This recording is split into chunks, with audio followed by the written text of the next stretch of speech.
The next question up says, I have a meet coming up on February 4th. This will be my third meet with RTS. I think I've been in the same training group since October 2015, so for about 15 or 16 months. How long does one normally stay in a training group? And do you think it's time for me to move groups after this meet? Well, the biggest thing that determines when it's time to change groups is your rate of progress. If your rate of progress has declined, or if you're just not getting what you need to out of the training in terms of progression, then absolutely it's time to change groups. If you're still progressing at a good rate, rate that you're satisfied with, then ride the wave as long as you can.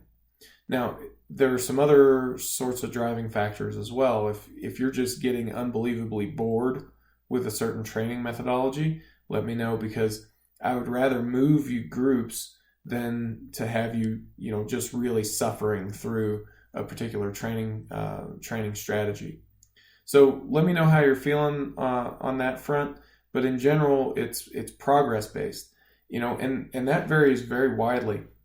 It depends a lot on your adaptive abilities. I've had some lifters that need a switch in stimulus, seems like every couple weeks, every cycle or two at the most.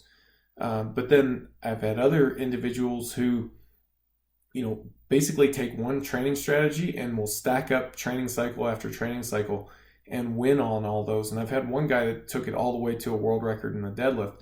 So it really depends on your ability to squeeze the juices out of a particular training strategy, and that's something that's as far as I can tell is really not within your realm of control. So that's why we base it a lot on your rate of progress and just try to figure out, is this strategy still producing results for you? And if it is, then we'll continue with it. But if it's not, then we'll change it.